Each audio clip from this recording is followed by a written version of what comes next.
What's up, everybody? Alex Corey here with cultivatedchange.com.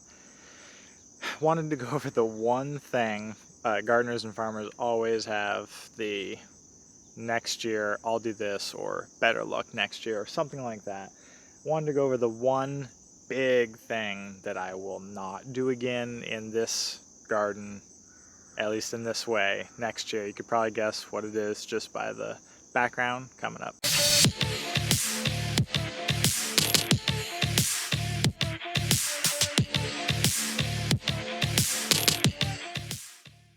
Okay, so probably could have guessed it's the butternut.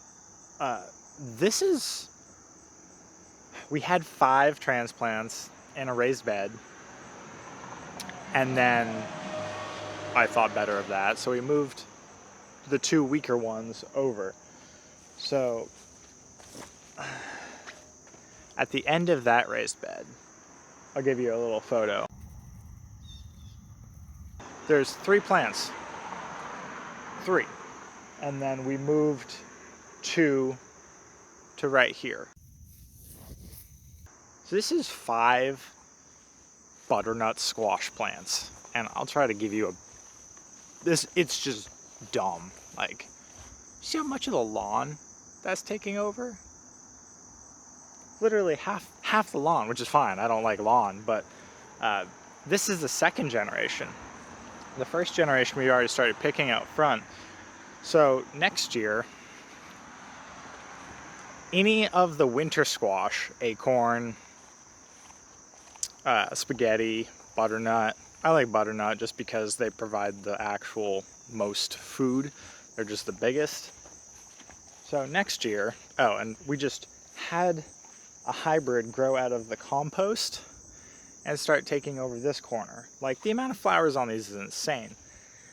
Fresh compost always helps, and it was all new space, so the soil is very, very vibrant and robust apparently. But next year, if you can see up past the okra right there, so we're gonna put all along here, I'm just gonna uncover all that grass where that dog is up there, right in front of that fence. Just gonna rip all that up. This fall probably we're gonna cover crop it, let it sit over winter just to get some soil fertility going, and then put everything up there so it can just drape down the hill.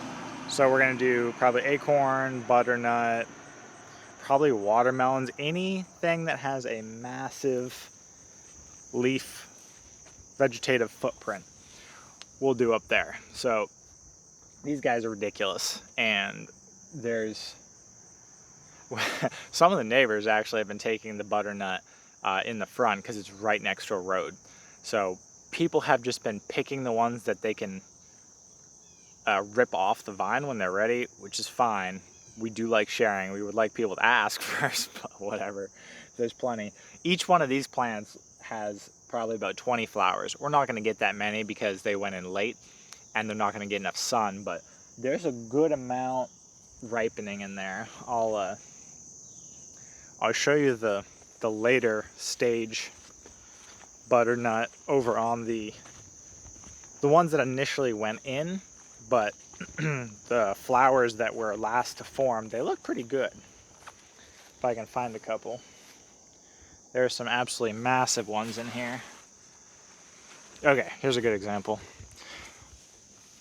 This is a later one, so this is not at all ready yet, but we'll see how quickly it takes, or how long it takes that guy to mature. And that's an indication of how the other ones are doing. If I can get 10, if I can even get 5, 7, 10 per butternut plant with just us transplanting 5, that's a lot. Like, I already have some that I picked curing in the greenhouse. They're probably about ready. Those guys right there. Oh, for anyone who doesn't know, if you're gonna eat butternut immediately, you can just pick it and eat it. But cure it outside or enclosure. Getting rained on isn't the best. somewhere dry, but somewhere hot so the sun can bake it, and the skin hardens. And that takes, you can do it in a day, just leave it in there for 3 days. So that makes it so it's actually a storage squash. So that's it. Just wanted to go over that if we do end up doing that many winter squash next year, they're going up on the hill so they can at least take up not the garden, because I've been redirecting all the vines here that have been, they just get into everything. It's like watermelons, they just crawl, and we've been pointing them away consistently, but they don't care. They do what they want. So we're gonna put them up there away from everything, and we'll do a check-in on all of the fall garden stuff that's sprouting all around me in a future video.